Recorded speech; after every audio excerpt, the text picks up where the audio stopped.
Copyright disclaimer: under Section 107 of the Copyright Act 1976, allowance is made for fair use for purposes such as criticism, comment, news reporting, teaching, scholarship, and research. Fair use is a use permitted by copyright statute that might otherwise be infringing. Nonprofit, educational, or personal use tips the balance in favor of fair use.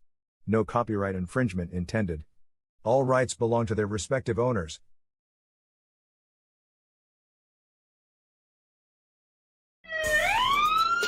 This is War Cry.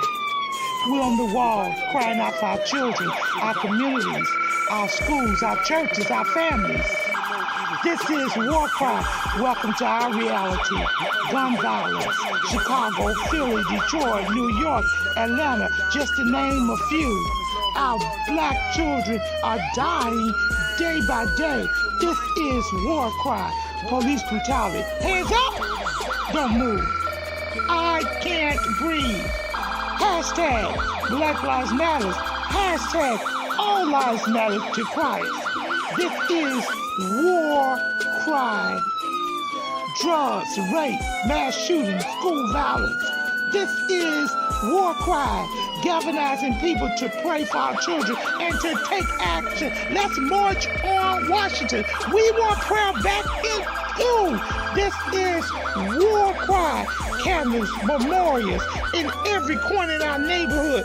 Who died this weekend? Oh no, not Miss Martha's grandson.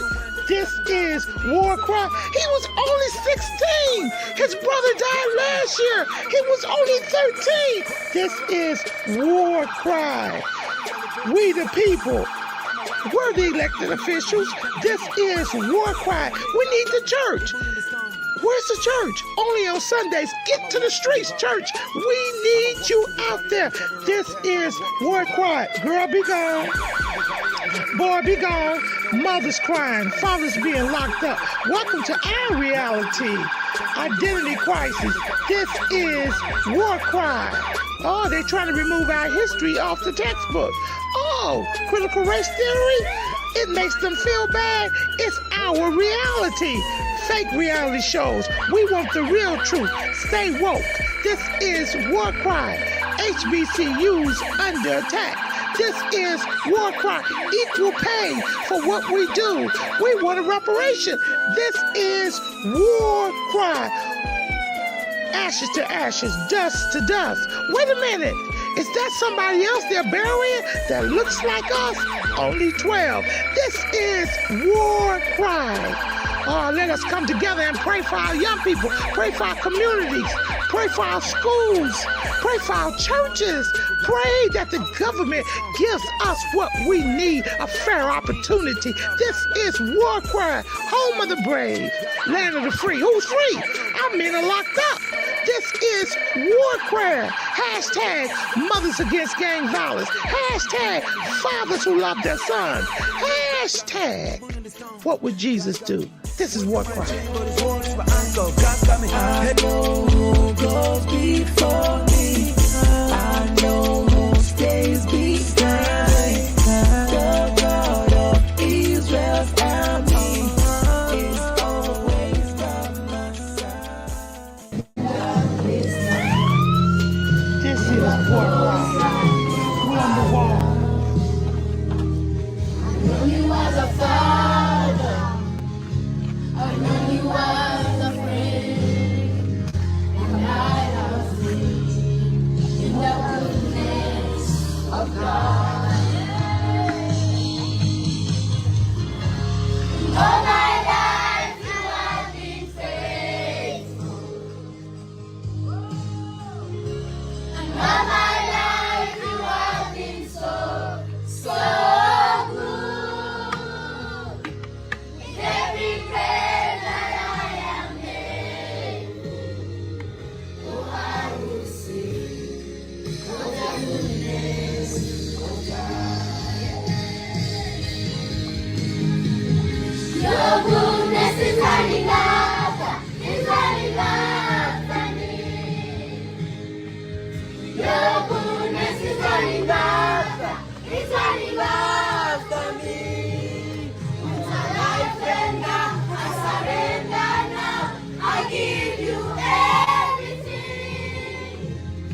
Good morning, good morning, good morning. This is War Cry family. Subscribe with us. Be with us in our family and our communication. This is War Cry for our children. That's why I put that on there so you can see that children are crying out for God. Just as we're crying out for them and for justice for everyone, children are crying out for God. Welcome, family. Come on in. This is War Cry. War Cry for the Black woman. War cry for justice. War cry because if we don't cry out, who will? Now, Jesus said that the rocks will cry out if we don't cry out. I don't want no rock to cry out for me. I am a kingdom citizen and I'm going to cry out for the injustices that are taking place. War Cry, urban radio station. Bring in our audience. Bring them in. Bring them in. I am so excited today. I'm very excited today. Very excited about what we're going to talk about in our subject matter today. War Cry for the Black woman. Now, before I go on, I just want to tell you about a book that I have. It's called The Conspiracy to Destroy the Black Woman. I don't know if anybody is familiar with this. It's by Michael Porter. But I would tell you to get this book because it has some great stuff in it about us and about different conspiracies that are happening and taking place right in front of our faces. Right in front of our faces, there is a conspiracy to destroy the Black woman. There's a conspiracy to destroy the Black woman in social media. There's a conspiracy to destroy the Black woman in sports and all across the board. But we're not opening up our mouth. But as Black women, we're obligated to do a war cry for justice. I am so excited about my audience, who I have, my other panel members, and what we're going to talk about. Now, while you introduce yourself, I just want to ask you a question. So introduce yourself, but answer this question. What does it feel like being a Black woman in 2024? What does it feel like being a Black woman in 2024? Do you feel like you've been discriminated against? Do you feel like you've been mistreated? I mean, they've said a lot of things about us. You know, they've already got us with the angry, quote, Black woman syndrome. Now, I must say I have been angry a lot of times, and I must say we do have a right to be angry, because if our white counterparts, if they get angry, it's just emotions. If we get angry, they try to put us all the way back to slavery. We got a right to open up our mouth for our ancestors. We got a right to call our ancestors' names out and keep them alive. Okay, I'm going to you, Sandra. You first. Introduce yourself, and what does it feel like to be a Black woman in 2024? Well, my name is Cassandra Pryor, and I am the executive director of a nonprofit, Dear Black Girl Incorporated, and it feels powerful. Wait, hold it. You know, this is War Cry, so we can do whatever we want to. Why did you name it Dear Black Girl? Growing up, I was overlooked. Trials and tribulations. I felt like no one hears our story. No one shows up to save us. And it has been put on us that it's our job to save everybody else. And that's just not the way to live. And my life experience had led me, you know, and God gave me my purpose, which is to reach out to other Black girls and be what I needed to them. And to be 100% honest, it's in the name. We are here to support. I breathe, eat, live Black women, Black girls. We're born with a certain strength. We're born with just everything stacked against us. We are sexualized as soon as our breasts grow. I was raised to be seen and not heard. I'm also a fatherless daughter. You know, on my birth certificate where it says father is completely blank. So for me, I used to ask why me all the time, but you know, God said it's supposed to be me. And I was supposed to go through everything that I've been through specifically just to help another Black girl. And I'm very passionate about us. I'm very passionate is just the word. For me, Black girls are everything. God said he chose us. We are the fatherless and the widowed. We are at the bottom of society's totem pole. And even with all of those negatives, I still feel very powerful to be a Black woman. I wouldn't wake up and change it. I wouldn't want to be anything else. Because it's supposed to be me. It's supposed to be us. And we have, listen, we might be shaken. We might bend a little bit, but I don't know not one Black woman who's been broken. And so What? I think that I feel very powerful to be a Black woman. And you know what? You make me feel very powerful to be a Black woman. I've always felt empowered with my Blackness as a woman, even though there have been times that we are always challenged, not because of our Blackness, but sometimes because we are a woman. Now, it's strange that we say that. When we look at the Bibles, Genesis says in 3:20 that Adam called his wife named Eve because she was the mother of all living. Now we know the Garden of Eden was in Africa, so we know that Eve was a Black woman. You know, no matter what society doesn't want us to say, she was a Black woman and she was the mother of all living things. Now, let me ask you another question. How does it feel to be a Black woman in 2024? My answer is still the same. I still feel even more powerful. I feel like I can honestly say I don't feel necessarily safe, right? I don't feel safe, but I feel secure. I feel empowered. I feel like I'm making a difference. Um, I feel like I can't be beaten. Okay. There's just too many resources out here, and too many Black women standing beside me for me to ever feel like I'm lacking. And I know that's a blessing to be able to say, right? And it has not always been this, and it has not always been this easy. But I feel like God is aligning me in the right path, in the right direction, and as long as I have Him, then I'm good. So, but that's not to take away from our experiences as a whole and what we're experiencing every day. You know, again, I don't necessarily feel safe, walking down the street or even coming home from the gym. I am more guarded publicly, right? Because I know that if something happens to me and I call the police, no one's coming right away. I know that, the world necessarily doesn't value me, but I value myself and God values me and my sisters value me. And it's always been a Black woman to save me. So I feel still very powerful to be who I am today in 2024.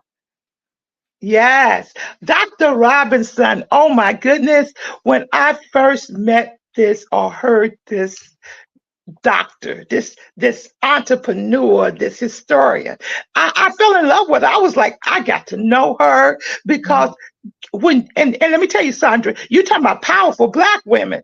Oh my goodness. I got her above Oprah. She is above Oprah, baby, and she's certainly above Beyonce and the Beehive. I got you there. Now, those are Oprah and Beyonce are powerful Black women, but let me tell you something, Dr. Robinson. Woo! I need to get my whistle and blow my whistle because you got it going on. Come on, sister girl. I'm glad that I'm Black because I'm in your side. Come on, Dr. Robinson. Tell us a little bit about yourself. Come on. I came for this morning. Thank you. So I am Dr. Robinson. I'm an educator, a scholar, historian, a writer. And to answer your question, how does it feel to be a Black woman right now? I'm angry. That's all I can think of. I'm so blood boiling angry. I am fueled every day by rage. And I think it's a righteous rage. I think it's a overdue. And I think it serves a purpose because I don't know what happened to all the warriors in our community. I love when you came out with this war cry and I heard your opening, but we used to have warriors in our community. And the it systematically destroyed those warriors. It destroyed the Black Panther Party. It destroyed our civil rights leaders. It destroyed our revolutionaries. And that spirit has been subdued because of fear, because of suppression, because of the state. State violence has tamped down our warrior spirit. But I feel that that warrior spirit was reborn in me, and it's reborn in many women that I see. I know it's born in us, in our men also. I know our men are warriors and kings. But if our men cannot protect us and defend us, then I feel it is my duty to protect and defend us and to get justice for our ancestors. So I am angry. I am angry that our ancestors are still facing the indignity of having even their remains are not respected. Even their remains are tossed and given to universities, and the people aren't even allowed to bury their bodies. That our ancestors cry out for justice. And I feel that we have an obligation is to seek justice, to restore dignity for our ancestors. And I am angry that it hasn't been done yet, but I am determined that I will use all of the energy in my body to see it done. Hey, I think I'm gonna raise my hand. Cassandra, let's raise your hand. We're gonna do it. Dr. Patton, raise your hand because we're going to do it. Dr. Patton came on. How do introduce yourself and tell us, this is my sister. So introduce yourself and tell us, how does it feel to be a Black woman in 2024? Now, don't go off the boat. Don't go pull up no African slaves from out of the water. But just get to the facts. Let's go, sister girl.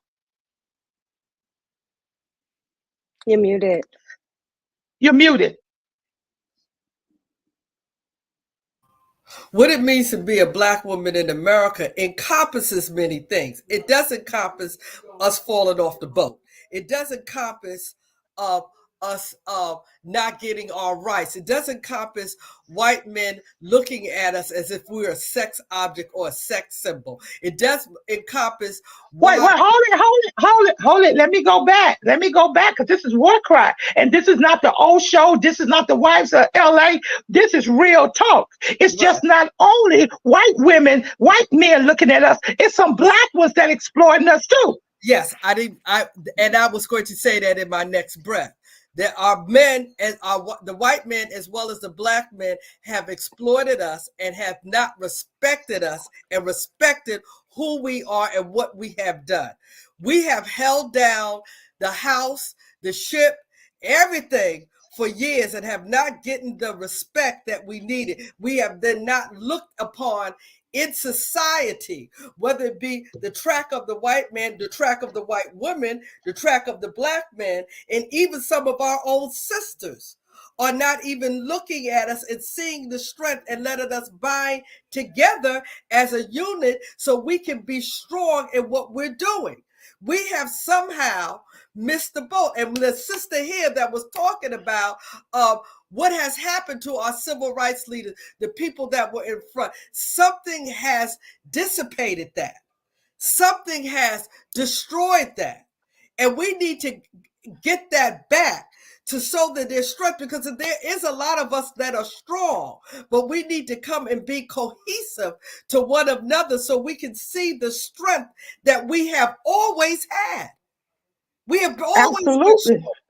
We have. That's why you have tenacious. That's why we have War Cry, which is an urban radio station. See, because let me tell you something. All these other people, I'm not interested in save the raccoons. The whales, you know, the whale. White people have all these different things, you know, this and that. But I'm interested in saving our Black girls, saving our Black boys, informing our community of things going on. See, if I was into saving the yellow duck, I would have millions of dollars. You know that, Dr. Robinson, people would pour in money. They would just give me money from every race. But because I'm into the urban stuff, that's why it's hard to get the message out. See, we don't even know when a Black child, a black girl gets kidnapped. Now they got the Ebony Alert and they got the what's the other alert? They got the Ebony Alert and now they have the Amber Alert. The Ebony Alert is the black alert that goes out. But I'm not even so sure of that because that's discriminatory to me too.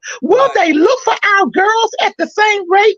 Now, I was telling you guys before, I need you to get this book, The Conspiracy to Destroy the Black Woman by Michael Porter. Let me tell you, the brother lays it down. He lays it down. And I just want to read something from Dr. Porter's book, what he says, because it really moved me. All these chapters really did, really. But he says something here. He says about our 10-year-olds. He says that our 10-year-olds basically now are calling our young, we're raising them to call our young girls BITCHs, HOEs, all these skeezers. We're raising them with this language that they're hearing from rap music. So we're not even raising them in a culture to call them queens, to call them ladies. We're raising, and our young girls are responding to these names. They're responding to these derogatory names that's being called. They're saying, well, I'm a good BITCH. Well, you know what? I look good as a WHOE, as a HOE. They're responding to this negative language. It's growing up in them. And sometimes they would rather be called that as than to be nurtured by calling a queen or a princess. They don't want to be called that. What kind of princess? What kind of queen? Because we're not teaching our kids that. Now we're going to this poem, and I want you guys to tell me what you think about this poem. Engineer, bring the poem up for us. And this is War Cry.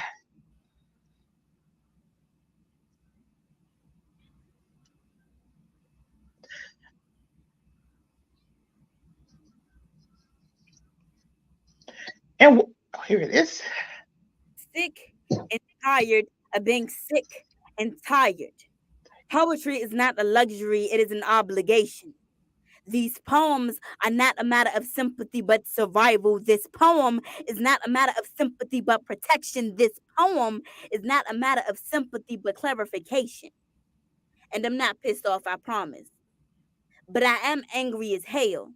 And each day feels like my sacred cycle is coming. So please do not categorize this as a hard time type of thing. I am an African woman. The sun rises and sets on my time, not the one created in this new world. Do not ask me to smile when walking past. If it is your last dying wish, the presence of she is a life and death matter by default. This is an ego trip gone overseas to Kemet. Do not ask me why my face looks angry. As if you cared to do more than mold me, a woman still controlled by your demands and not genuity, all in the name of your God and misogyny. My face looks angry because it is. My sisters have chosen exploitation over understanding, acceptance over accountability. Do you not understand that there is a class of women forced to smile as if their stories do not exist? Do not ask me, can you touch my dreads? These are locks. 42 branches of beautifully placed sources of energy, no sight of colonization or European dreadfulness. This is a negritude movement on my head. Excuse me, Mr. Washington. I'm not interested in your new Negro, but a redemption of the one stripped of its identity to the angry Black woman, only seen as ghetto with a bad attitude and too much mouth for the world. Thank you. Speak your truth. Pop your gum, yell to Zion and back, because the progression of this Babylonian world is built on your philosophies. They bash you, then copy you, and sell it like a bad bootlegger.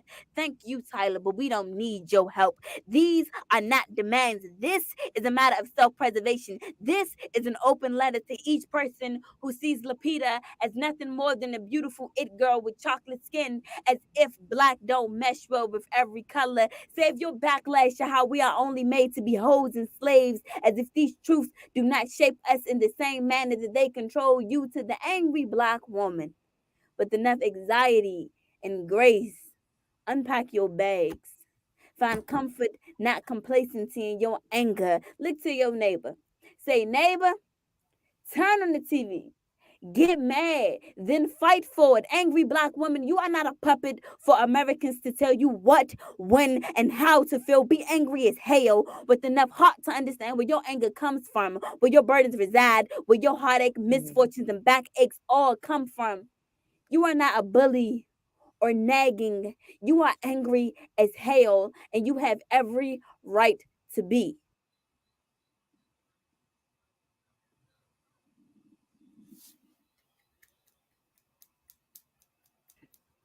Ashe, ashe, ashe. Don't hear you. You're muted. Dr. Robinson, is in your hands. You can You're start with your muted. presentation. Oh, sure. I will do that. Absolutely. It's in your hands. It's in your hands. What did you think about that? Because you came off like she did, angry. Yes, I am angry, and I felt that. I felt that in my bones. I reminds me of James Baldwin, who says that, you know, if you're relatively conscious in America, if you're a Black person that's relatively conscious, you'll be angry all the time. When you opened up with War Cry, I thought about Ben Crump's book, Open Season, about how there's a genocide on our people. And how can we sit by and not be angry about that? That's infuriating. I don't know if my slides will even play on this screen. It's looking like it doesn't want to. Oh, maybe it will allow me to share my screen. But Yes, I think the engineer has it. Engineer, could you put our slides up? Is that it right there, or will it? Okay. you know what? Oh boy, let's see. Oh boy, this is but what I did want to talk about though is the let's see if, oh yes, maybe this will play. But I don't think it wants to maybe. Is that me that's sharing that, or is that you? That's probably engineer. Okay, Okay, go ahead. well, you could go to the third slide, because what I wanted to talk about was misogyny, and then there is a term that was recently coined around 2015 by a woman named Moya Bailey. It's called misogynoir, and I'm sure you've heard this term. And misogynoir is the idea that women are hated, is misogyny. That's the hatred of women.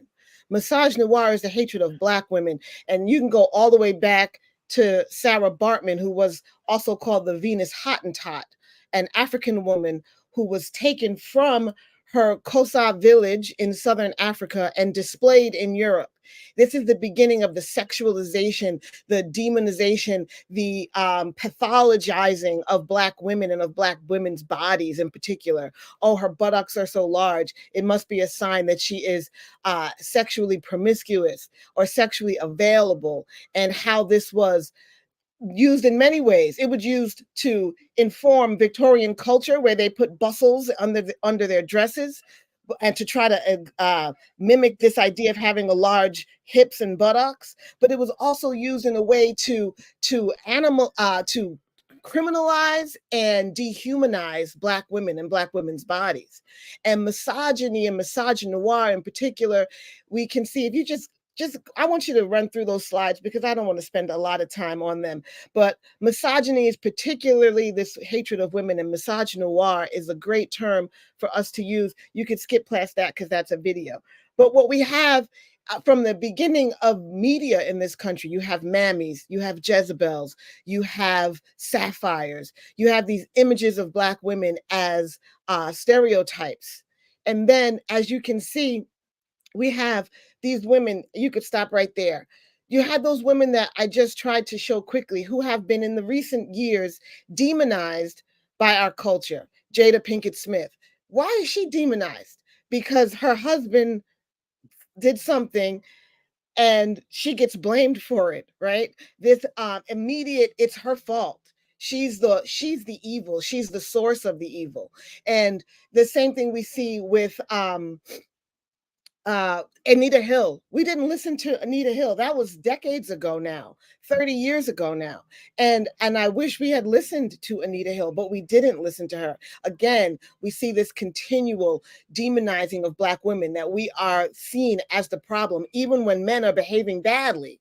And you go forward, you see currently you had this issue with Fonnie Willis as the first Black woman ever to be the district attorney of Fulton County, Georgia, where Atlanta is. And she is treated as a Jezebel by the media. And you see this continual dehumanizing and this continual misogynoir, this hatred of Black women. But I wanted specifically to talk about Elder Montgomery, our host, what she's talking about when you said that if we are the creators, right? We are the creators. Our culture was built on Black women, the original woman, the first woman ever in human history, right? All the way back. They can trace all of our mRNA and our DNA back to a Black woman in the Ethiopian highlands in East Africa, the mother of all humanity, right? That's us. And as such, we come from a culture that is creators. We created this world. We created everything we see. We created civilization, literature, history, mathematics, medicine, psychology, religion, spirituality. We created all of it. And we cannot allow the destroyers to come and destroy everything that we created. It is our job to continue to create and to prevent this destruction of the entire world, because in the hands that it's in right now, they would destroy the world.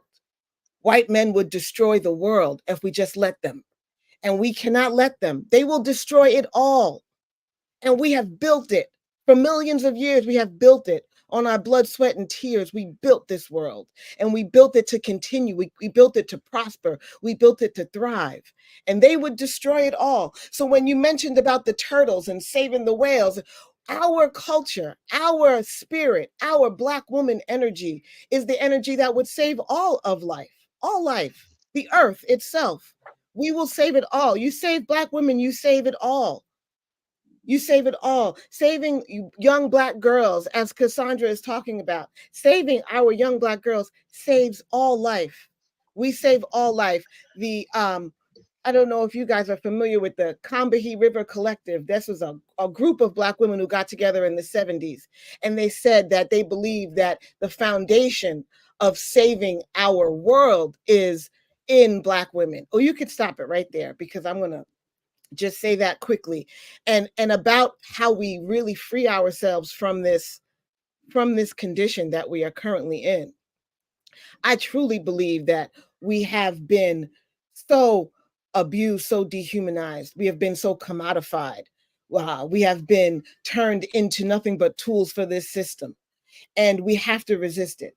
We have to resist this system. We have to resist this commodification. We have to resist this dehumanization. We have to reach back and get and reclaim our humanity, not for ourselves, but also for our ancestors, for their dignity, for to continue the struggle, to give purpose and meaning to their sacrifice. We have to continue to struggle. And so we have to fight. We have to resist the system. And I wanted so much to share this Rest is Resistance book, because our ability to stop working our bodies to the bone, to stop allowing ourselves to be tools of the system, to stop allowing ourselves to be used over and over to make profit for a system that has no intention other than to destroy the entire planet and every living thing on it. And all of us, to destroy all of us. We have to stop being complicit. We have to stop allowing it. We have to stop allowing this exploitation, this sexualization, this horrible treatment and destruction of our minds, our bodies, and our spirits, of our children, of our elders. We have to stop it. It's up to us. And one of the things that we can do is rest. And when we just stop working so much for the man, stop working so much for the system to make $1. When we just stop and we actually allow ourselves to go inward, to have spiritual moments, to dream, to go into a dream state, to have actual sleep and rest, which they've told us is a luxury in America. You can't sleep. I live in New York. It's a city that never sleeps. But when we allow ourselves to actually have deep rest and relaxation, we can get in touch with that inner spirit that's been in us for millions of years, that's been with us since the beginning of time. We are the original people on the planet. We are the mothers of the planet. We are the mothers of humanity, and we can tap into that deep ancestral wisdom when we finally allow ourselves to rest, to sleep. Dr. Robertson, let me just come in and ask you a question. Most of us, and we're talking about Black women, we don't know how to rest because we've been so programmed to not only, I don't even know if we know how to be Black women. Because guess what? We wear so many dual roles. We're mothers, we're wives, and when we're not wives, we're head of households, we're working, we take abuse. Because once you're a woman that's a head of household, you take abuse from your employers because it's only you providing. We've been mistreated, we've been low rated, we've been downgraded. And so when you say rest, I don't even know if we know how to rest. You know, they say things like angry Black women. Well, we should be angry. All our men are locked up. We should be angry because all our men are the lowest or the last hired people. So when we say rest, I don't even know how to get to that portion where we just say, whoo, let me just calm down for a minute. Let me just calm down because rest is a hard thing in the Black community, especially with the Black woman. Think about your mother. Everybody think about your mothers. And think about how many jobs your mother's had. Did you ever see her really rest? Now, it's a difference between sleeping and resting. And I'm going to let Dr. Robinson tell you that. But yeah, we seen them sleep. We seen them sit down. But it's a difference because even in their sleep, they were still thinking.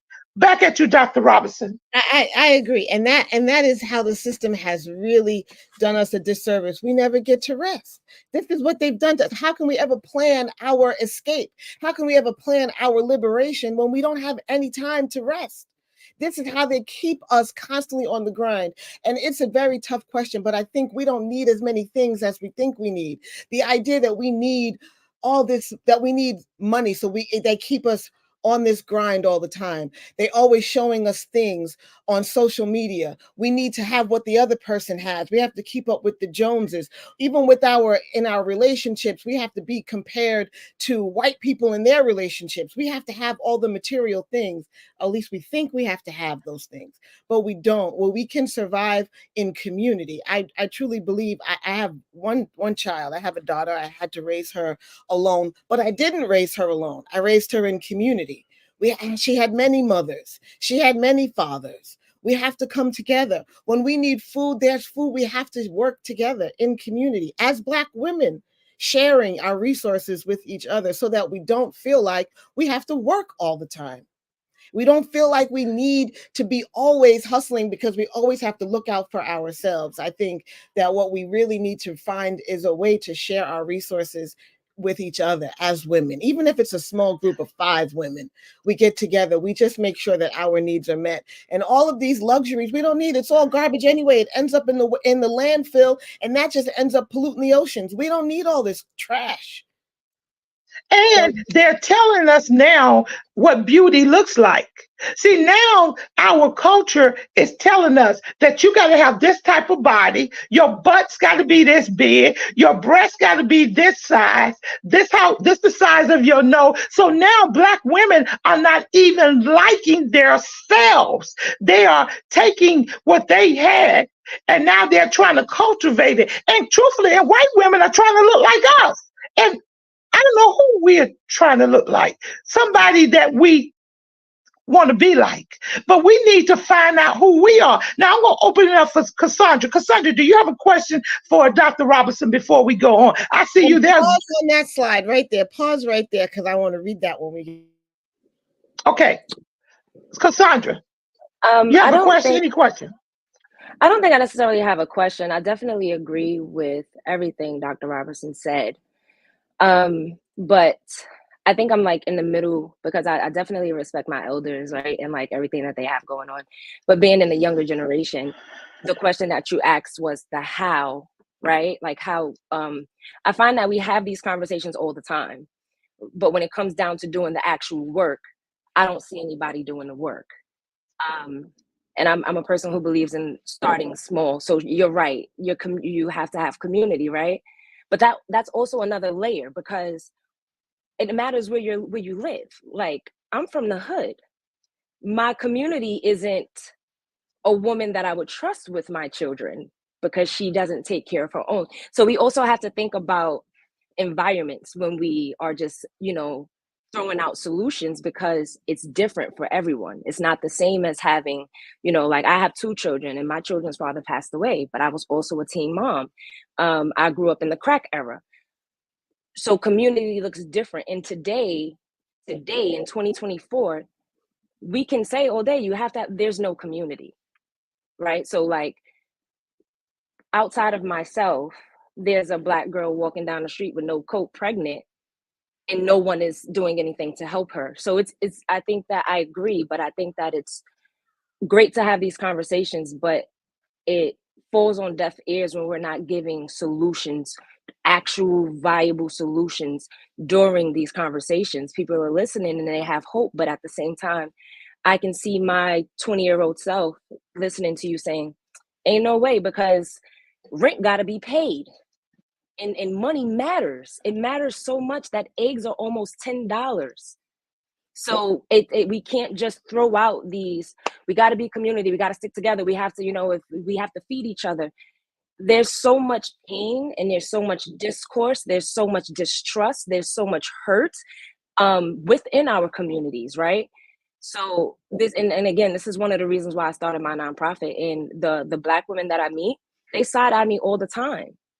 They, they side-eye me like, what do you want in return for this? Like, I don't want anything. I just want to be there for you, right? And then that starts. And, my goal when I started my organization was to help 10 girls. That's all I needed to do, because if I help that one, then that one will help another. And in turn, somebody will hopefully show grace, and that 10 actually turned into a couple hundred. And now I have a team of people, but somebody has to be willing to be the example. Somebody has to be willing to do the work. And you can't just say, hey, save money, put it where? Build community. How? So my question, Dr. Robinson, for you would be, because I do agree with everything that you said, right? And the question is how, right? So, but it has to be very direct. How does a person who lives in poverty, who is surrounded by drugs, crime, who's assaulted when they walk out of their door, who's harassed, and then lives in that neighborhood as this woman, but every other woman lives the same way. We are scared. So how do I build community, Dr. Robinson, if I'm coming from that environment? Wow. That's so real. I'm really glad that you shared that, because it's a very real perspective. It's a reality. And I certainly don't have an answer for how we can create community everywhere, because it's different everywhere. I know it's local. I know in my local community, when I had a mother that was retired after 30 years, and she loves children. She just loves children. And so she started doing after school help. She started doing it at the library and just helping kids. She was a retired teacher. She worked with kids. She knew how to help them with their homework. She just helped them with their homework after school. And all these children came, and a lot of children that were experiencing homelessness. Some of them were in shelters. Some of them had fires in their homes. Some of them were in foster care, and they would come to the library and she would help them with their homework. And then that built out. And now she's been doing this for years now, and she doesn't get paid for it. She doesn't get paid a cent for it. She lives on her retirement. And there are resources in our community. A lot of times it is our elders who have a little extra time. There are also people who have a little extra resources, and we have to bring them into the fold too. We feel impoverished, but we're not always as impoverished as we think. We have access to resources that people in other parts of the world would kill for, right? We have some resources that we are able to utilize, and there are people in our community that are able that are willing to volunteer and willing to use their time. And so now, this little program that they have, we get some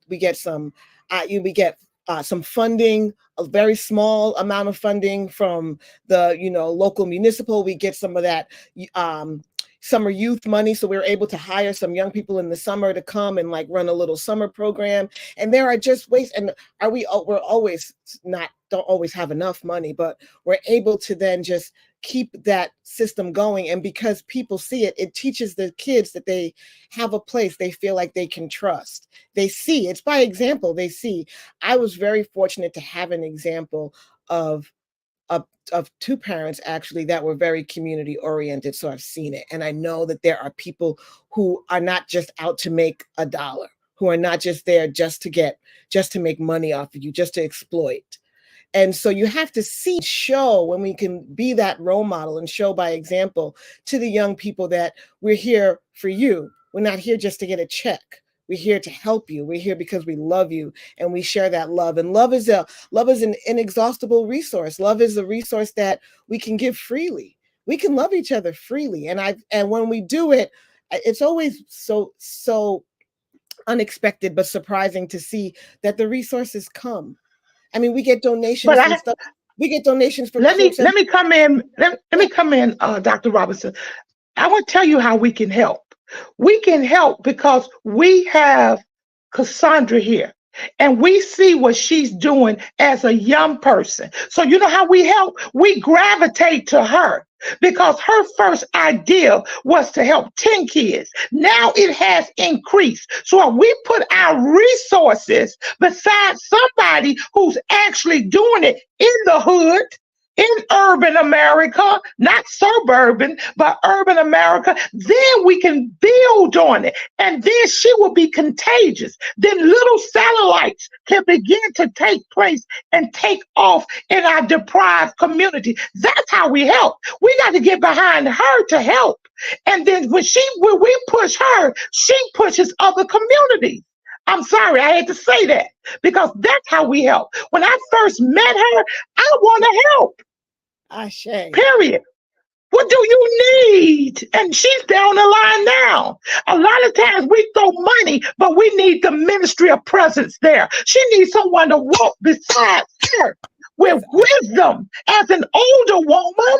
Come on here, somebody. I'm not putting my age out there, but as a mother figure to show the people she's working with that we still got Black women of integrity in our neighborhoods. It doesn't have to be my neighborhood. Her neighborhood is my neighborhood. We all from the hood. Come on here, somebody. Come on here. So I'm sorry I had to come in, but that's what we do, Dr. Robinson. Yes, that's what we do. Ashe, 100%. That's what we do. That's what we do. That's what we do. We help you, sister. We help each other. Yeah. Right. We're gonna help you. We're gonna help you. You know, we've got enough wisdom on this line between three of us among ourselves here that we can push you and help you and advise you and be with you and do everything you need to push you to the next dimension. And Sandra, I'm sorry, but I got to say it because if you're doing that, we all need to do it. Dr. Patton, what do you think about it? You have any questions? Well, what you said is correct. I agree with a lot of things, but I think what was stepped upon is that, and you answered that, we need to, when we think about how we're going to help our communities, when we think about that our sisters and our children are afraid to walk into the community, when we think about that, when we see that there's someone over here that's doing this, that we all, as you say, have to gravitate towards her because it'd be contagious. When we think about, we have to also talk and maybe have go door to door. I'm always thinking about people would go into the school system and talk to the children to let them know that this stuff is available. Now, the issue is a lot of times in the school system, things are available, but it's available to the teachers and they get paid, the teachers that are there. What our children need is they need to see people outside of the school that are willing to help and willing to do. People outside of the school that are in their community that are doing many, many positive things. And I think that is the key for the success for our children. When we see this young lady doing this, we need to gravitate, like you say, towards her and outside the community. The school is in a box. They don't want to allow too many people to come in to touch the kids' lives. But this is the situation when we have things like this in our community, that we will be able to touch our children's lives and not isolate it to just the school. And that's the problem, because we only see those teachers, those situations, though. There's not another perspective, because the perspective that this young lady is that she's in the community. That makes all the difference of how our children perceive things. Yes. You're muted. You're muted.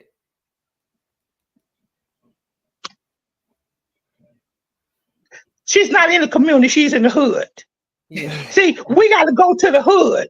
You understand that? We got to go to Bed-Stuy, do or die.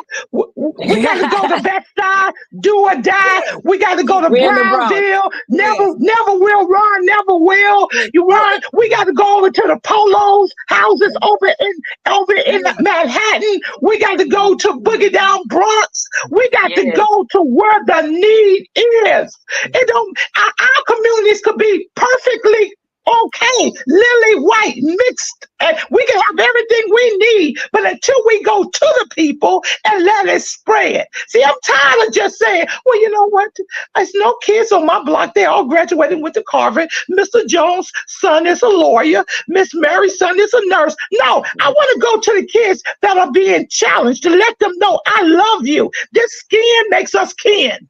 This skin makes us kin. Period. That's where we got to go. We got to put on our blue jeans and our sweatshirts and with our sneakers on instead of coming in these clothes that they can't identify with. We need to go to them. Now, I am not saying negative when I say the hood, because I came from the hood, okay? All of us got somebody who came from the hood. Period. So I can identify with my people. Our girls are in a crisis. They sure are. Amen. Our girls are dying prematurely. Our girls are growing up too fast. Yes, They're being exploited. Look at the statistics on human trafficking. It's horrible. I was talking to a social worker. Well, I was on the program with a social worker. I took a class on intergenerational trauma. And one of the things they said was that when they interviewed some of the human traffickers, and then they interviewed some of the people that these girls were sold to, one of the things that one of the white men said that had bought this little black 13-year-old girl was that the reason he wanted her and her blackness was because she was a different color from his daughter. Now that's a pervert statement. Period. So it makes it less evil if I do it to a black. That's right. That's right. So we've got to do something to change that. I don't care if it's one of us. Only one person died for us and saved the whole world. I don't care if it's 12 of us. It was 12 men that changed the whole world and turned upside down. We got to begin from somewhere. And I want to begin with dear girl, dear black girl. I mean, we failed our black girls. We failed them. We got to come to it. We failed them. They don't want, you know what? Our girls don't want to grow up and be like their mothers. Our boys don't want to grow up and be like their fathers. Half their fathers, they don't even know. And it's okay. It's really okay. But where are the role models at? I can go off on a tangent, but dear black girl, I'm feeling you. Thank you. I'm feeling you. Okay, Dr. Robinson, continue with your review on the exploitation of the black woman who don't even know she black. Some of us bleach our skin. We don't even want to be black. I don't want to go that way. Let it go.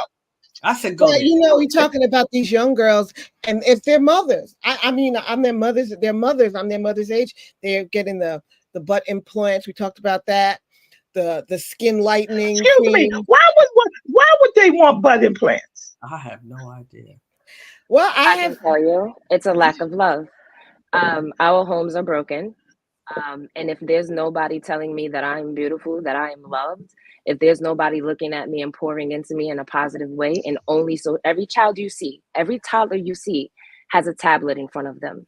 Mm-hmm. There's no hugs and kisses. And I'm being real because I mentor I have a 12-year-old girl with a birth control IUD in her arm right now. It's very real. I have girls that I meet, and when I go to give them a hug, they cringe. And so it's social media, Instagram, Twitter, Snapchat, is telling me what I need to be. Like you said earlier, they're telling us how to build our bodies. And so when you have a child, a little girl, specifically a little Black girl who doesn't have a father at home, or maybe they do have both parents, but both parents are young. We're far removed from you guys' generation and in the community that you speak of, right? So you got to understand that these girls are not being told that they're beautiful. They're not being told that they're loved. They're not being accepted for who they are, how their skin grows, how their hair is, none of the above. So ideally, but let me ask you something, Cassandra. I got to come in. It's amazing that sometimes I think that Black women can't save money, especially young people. But these Black girls are saving $10,000 for these butt implants and going over to the Dominican Republic and then doing it. It's not that expensive, right? Like that's why they're going to another country. Because it's not that expensive, but also the value look at the safety risk. Look at the safety risk. Look at the safety risk they're taking. It doesn't matter to them, because if I am seeking love and validation and I don't have it as I am, I'm gonna do whatever I have to do so that I am accepted. It's for acceptance. I'm just saying from a young person's mind, it's really, if you talk to them and have an open, you will be blown away by how much love they lack. That's why I wanted you on War Cry. That's why I wanted you on War Cry, because you bring that which we don't have. You bring that youth definition to us, because we'll sit here and say, oh, well, everything is nice. We'll just live in our little cupcake suburban area and volunteer at the library. No, we got some real problems, and we need to do more than that. I challenge each of you to compliment every little Black girl you see and watch. It's unheard of to be called beautiful. Like you said earlier, I'm a bitch. I'm sorry, my language. I'm a this, I'm a that. Yeah. I'm everything but the child of God. I'm everything but a beautiful person. I'm everything but smart. I'm everything but intelligent. I am told that I need to shake my body or do this or wear this in order to survive and live and eat. I have young girls doing things that you wouldn't even imagine for $40. Yeah. Inside of the school bathroom, inside of the staircase. And then as a single mother, I have no choice but to work. I have to work to pay this $3,000 rent because there's no help. Right. So I can't be a mom in work and put food on the table. So my kid has become a latchkey kid, and you got to be responsible and do what I say. But how many kids are going to do what their parent says if their parent is not there? So again, it's layered. Right. There's no easy answer, but it's not as simple as y'all think. But the easiest answer is that our children are lacking love, and the adults are too busy. They're too scared. A lot of adults are scared of these children. They won't even correct them in the streets anymore because they want to make it home to their families. But why are we you got that right? Children that we love them. Why are we not seeing? Why is that? That doesn't cost us anything. Why are we not? I don't have the answer to why adults aren't doing. Like, for people tell me, what you're doing. Well, let me come in. Why are we not even speaking to our children when we see them walking down the street? We're afraid. When we see 4 boys standing on the corner, we're afraid that they're gang dealers, and we don't speak to them. We never say, "Hi, young man. How you doing?" We never say, "Oh my goodness, hi, young girl. How you doing?" We never even speak to our kids anymore. You know what? We're too busy. We're either on our phone. We're too busy. We don't rest. We have the power to change. We all have the power to change. Yeah. That's why I said I challenge y'all to speak to every young kid you see. I challenge you. Yeah, back at you, Dr. Robinson. Back at you. Back at you, Dr. Robinson. Continue on. I do that instinctively all the time. And I do see that it matters. And I have to repeat it all the time. But it's just instinctive. I don't really think about it. I call them all beautiful or princess or gorgeous or what have you on the young men all the time. And we do have to speak to them, I think it really does matter, but it needs to be pervasive. We need to send a message. We need to pamphlet or something to get this message out that we all need to be embracing and sharing, showing love to our young people. We absolutely have to. And it's also the messaging. They don't need to be looking at the social media all the time, but it's the messaging. You have the lighter you are, the prettier you are. You have to be mixed to be beautiful. All of these messages that they're getting all the time, we can counter them. Dr. Frances Cress Welsing said a long time ago that if she had Oprah Winfrey's money, she would put on a parade every year with the blackest Black people she could find, the most beautiful Black people on the planet, and let them see it. I mean, all the blue Black people, and let the world see it, let our children see it. So we have to continue, it's subliminal. We have to continue to give them these messages and let them see how beautiful that deep melanated skin is, how beautiful we are in our natural colors, in our natural clothes, in our natural environment. But if we don't keep, it's all that subliminal. They know by the time they're 5 that Black is undesirable, that they want the white guy over the Black guy. They know that already before they even get to school. They've got that message. So we have to be very vigilant to counter that message. It's like we're up against a beast. It's like we're up against a gorilla and we're like a tiny little mouse. We just have to be vigilant because that gorilla is real. And that's the social media. I hate to say that. I don't use it. And I know my daughter does use it. And I think that it is one of the worst things that we have right now as our kids. Because let me tell you, not just social media, but guess what? The reality shows, the fake reality shows that says it's okay to go from man to man to man. It's okay to go with your sister's husband. It's okay to sleep with various people. The images that social media and the media has put on us makes the images that our young girls see something negative. They want to be like that. Go ahead, Dr. Robinson. Go ahead. I think we're letting the Black man off the hook. And you know what? Since why do we have to do that? We don't have to continue to do that. They need to be called out for their behaviors because a lot, like you said, they're the ones that are sexualizing and looking at the young girls behinds all the time. I saw something popped up here about Kanye West giving Kim Kardashian a proposal after she got her butt implant. I mean, these are the things that we're allowing Black men to get away with. And I recently had a long discussion with a group of professional, educated Black men with college degrees and jobs, and they're in a fraternity, and they are going to the Dominican Republic to engage in sex tourism and spend their money to give to and exploit young brown Black people, women and girls in the Dominican Republic. And this is acceptable. And this is not acceptable. It's not acceptable. And we have sororities that need to be engaging in urban communities. I understand the importance of community service and giving out food, but we need you to engage in conversations and be role models. By the time we get to college and pledge a sorority, our norms are already formed. We need to go and help these young girls know that they are beautifully and wonderfully made, and they was created for more. Go ahead. We need to have these young men, all of the Black men, to understand that we are not just sex objects or objects for their sexual gratification. They need to be stopped because that behavior is perpetuated and it's rewarded. They're rewarded for this behavior. So that. But Dr. Robinson, I got to call you on the carpet. I got to call you on the carpet. We are exploiting our bodies as sex objects. We're doing it ourselves. Now, maybe not me, but our young girls are exploiting their bodies as sex objects. Oh, come on, Sandra. The object of what? They are the object of the. It's a demand. It's a demand. Right. Yes. And there's can I? Yes. So I wholeheartedly disagree. I'm not going to put the exploitation on Black girls. The reason why is because even when you go shopping for a little girl, everything is tight, crop tops. So it's not that we're choosing. I'm gonna speak as a young person, right? Like, it's not that I'm choosing. I don't personally dress like that, but I don't think they choose to wear vulgar, exploited clothes. But a little girl, as soon as they get breasts, it's sexualizing her household, like cover up. So I disagree with the girls doing it for themselves. It's all that we're taught and it's all that we know. And even a mom like myself trying to shop for my daughter, it's very hard because I can't even get a full shirt anymore.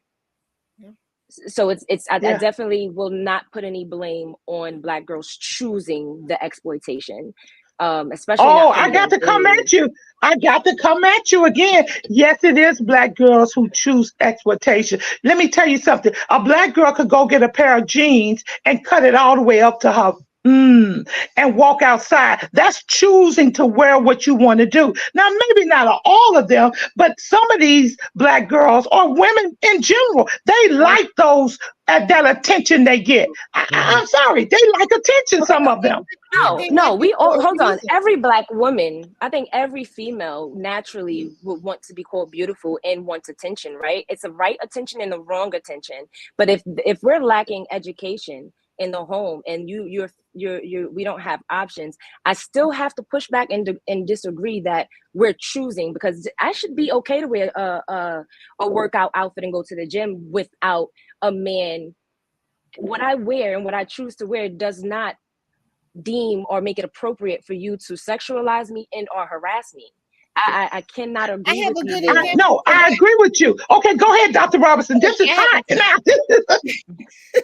have a good example for that, because it is our culture, and we live in a rape culture. We live in this Western civilization where they have treated Black women, treated all women as objects. That is a part of the culture, but it's not necessarily have to be that way. Do you know that in Africa, where we come from, women could walk around topless and not be sexualized? That's how safe they were. That's cultural. It wasn't about how much of their body was exposed that gave men permission to behave badly. The men behave badly because that's in their sick minds. And a lot of us are suffering from intergenerational sexual trauma. There was rape in Black communities from the time that we were kidnapped in Africa. And we all know trauma is passed down. That's hundreds of years of sexual violence that we are now seeing pathologized in our community. We see the Bill Cosbys and the R. Kellys. This is a pathology where we have been for generations sexualized in this way, and it's just playing out because we got no treatment for that. And the men need to get some treatment for that. The Bill Cosbys and the R. Kellys, they need treatment. They need help, because it was not just the women that were raped on those plantations. Don't believe that for a minute. It was not just women that were raped on those plantations. No, men was raped too. It was little boys and it was grown men. And so we all need treatment. We cannot take 400 years of sexual trauma, violence, and rape and never get any treatment for it and think that we're out here behaving sexually healthy. We're not. We need help. That's right. That's right. That's right. I agree. Let's go back to the presentation. I love this. I mean, we are laying it out there. Black women in charge, empowered. I love it. Go ahead to the presentation, Dr. Robinson. I don't have any more for my presentation for you. I think that we have covered it all. I think we've covered it all. There was one other thing that she said. I just thought I would recommend this book, This Rest is Resistance, because she really lays it on. She's a minister. She comes from a Christian tradition, but she really lays on the importance and the value of rest. And one of the things she says is that this resonated with me so deeply, is that our ancestors, the women on plantations, worked every day from sunup to sundown. They worked throughout their entire pregnancies until the moment they gave birth. And after they gave birth, they went right back to work. They never got any break. They never got any rest.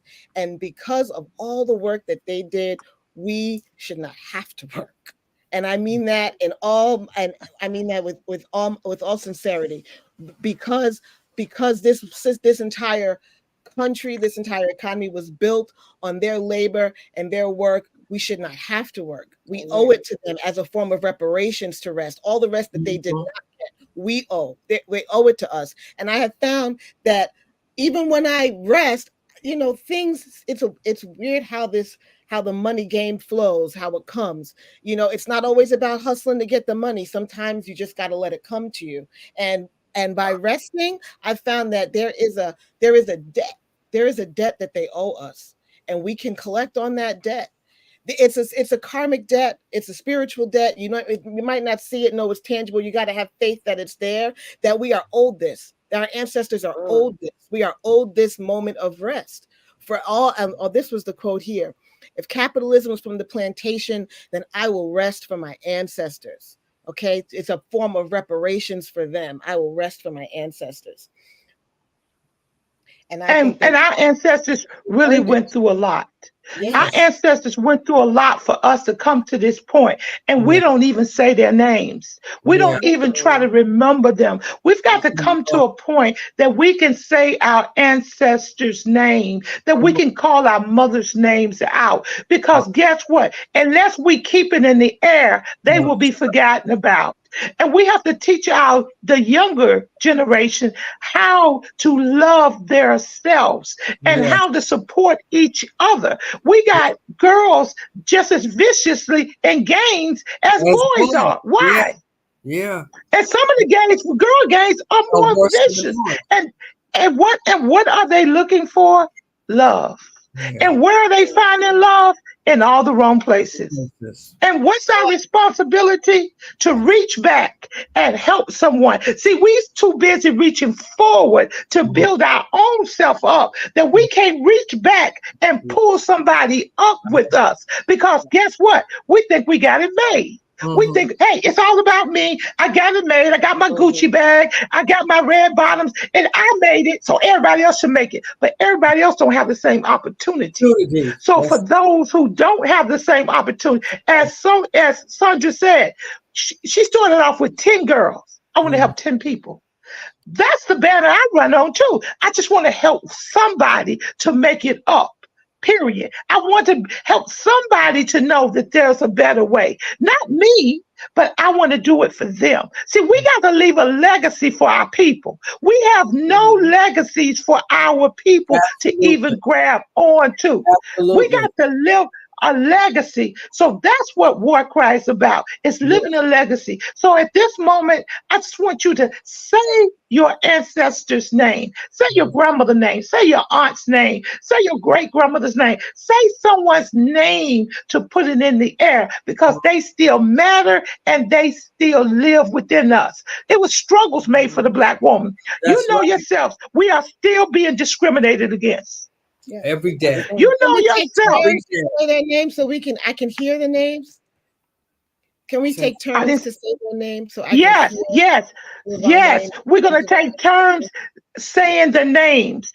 Period. We're gonna take turns saying the names of those heroes that was in our lives. And I appreciate each and every one of you because guess what? You matter. You matter, and the work you do matter. Okay, Minister Travel will have you say the names of the legacies of the women that have affected your life and molded you. Okay. Irma, my mother, my mother-in-law, Crystal, Christina, what's her name? Jordan. And she always had a funny name. We used to tease her about her name, Jordan. We Ella, Eva, Eloquist, Verna, Sarah. Now, what did you learn from your mother? What did you learn from your mother? Well, my mother worked 2 jobs. She was divorced. She worked 2 jobs. And I learned to be strong. I learned to deal with the adversities. I learned not to give up. I learned not to let go. I learned to hold on. I learned to, even when they say no, I learned to come back to know that will turn that no into a yes. I learned for some people not to degrade me and debase me because I am a woman.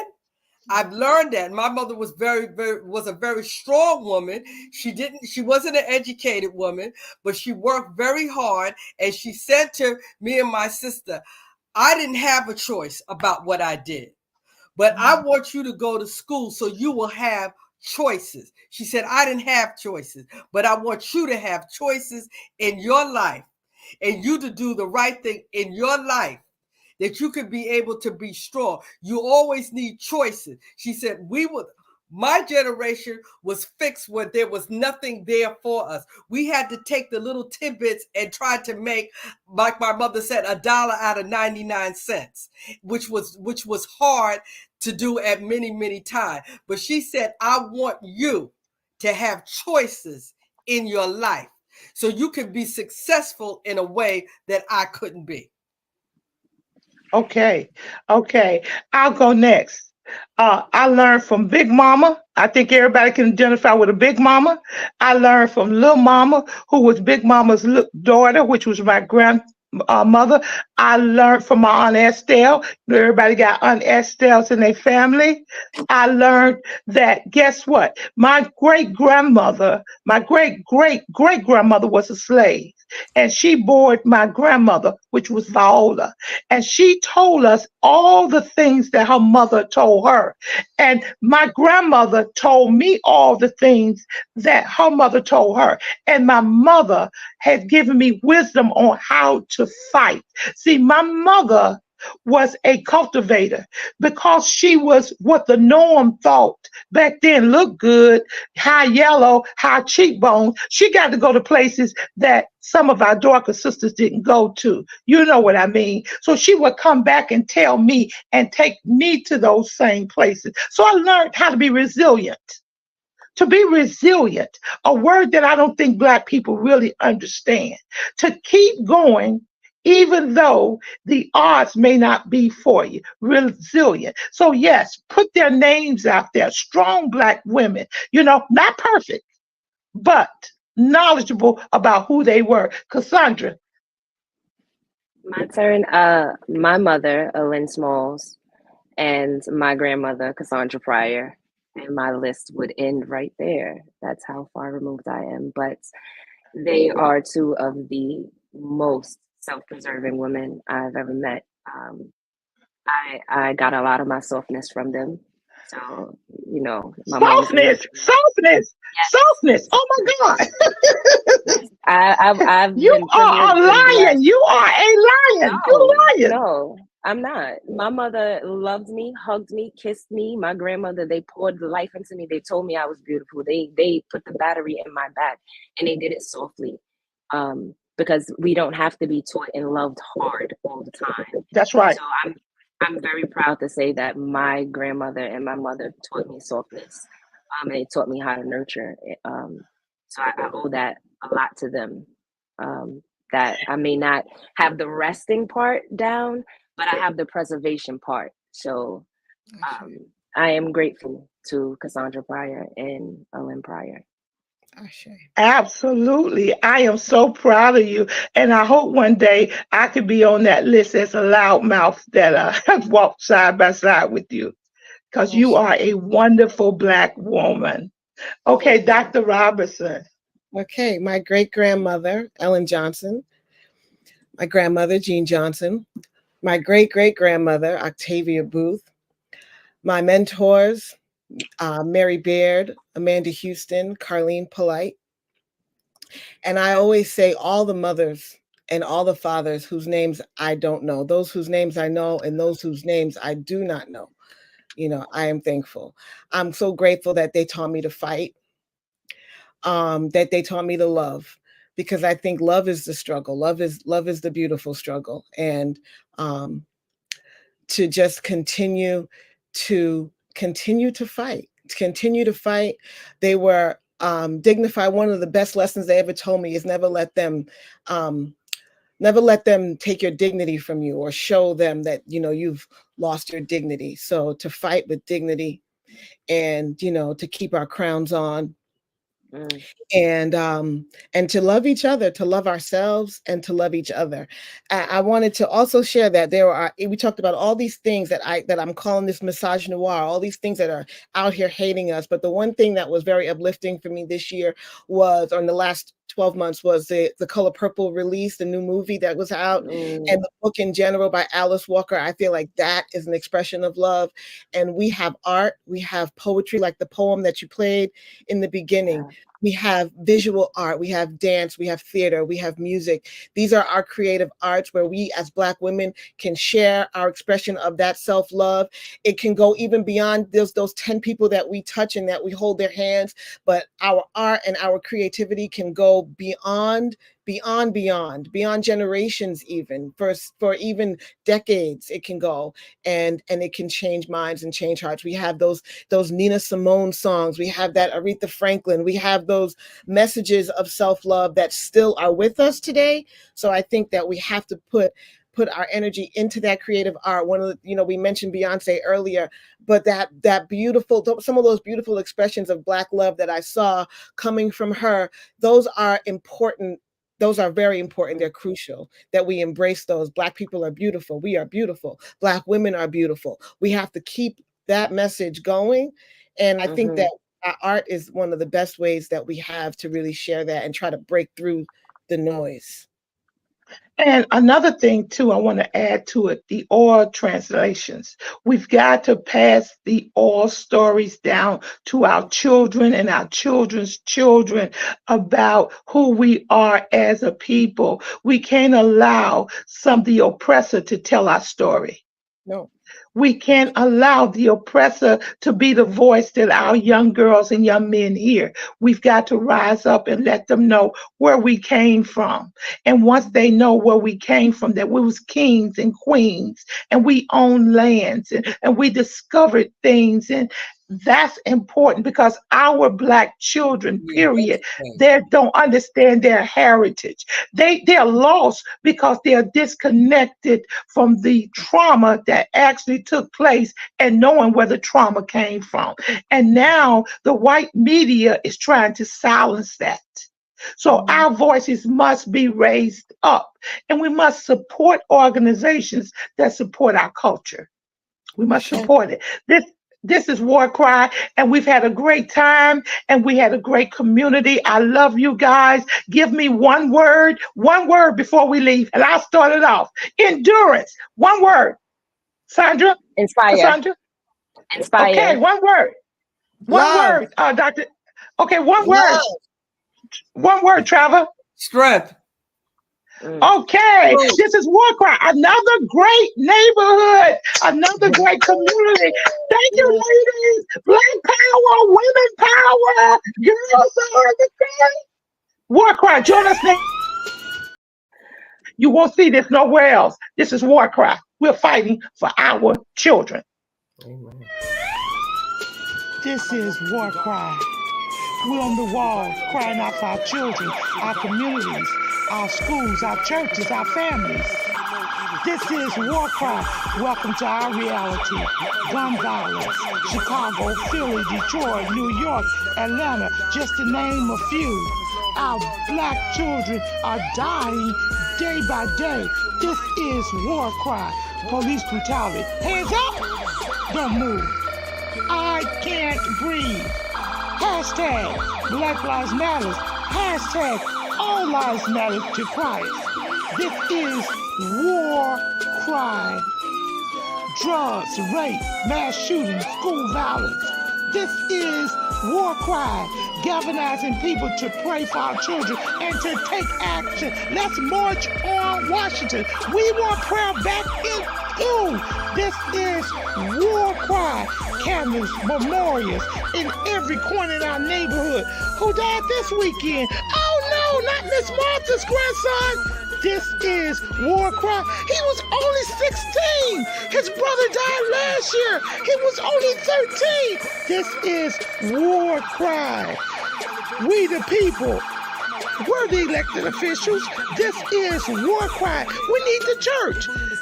Where's the church? Only on Sundays. Get to the streets, church. We need you out there. This is War Cry. Girl, be gone. Boy, be gone. Mothers crying. Fathers being locked up. Welcome to our reality. Identity crisis. This is War Cry. Oh, they're trying to remove our history off the textbook. Oh, critical race theory? It makes them feel bad. It's our reality. Fake reality shows. We want the real truth. Stay woke. This is War Cry. HBCUs under attack. This is War Cry. Equal pay for what we do. We want a reparation. This is War Cry. Ashes to ashes, dust to dust. Wait a minute. Is that somebody else they're burying that looks like us? Only 12. This is War Cry. Oh, let us come together and pray for our young people. Pray for our communities. Pray for our schools. Pray for our churches. Pray that the government gives us what we need, a fair opportunity. This is War Cry, home of the brave, land of the free. Who's free? Our men are locked up. This is War Cry. Hashtag mothers against gang violence. Hashtag fathers who love their sons. Hashtag what would Jesus do? This is War Cry. I know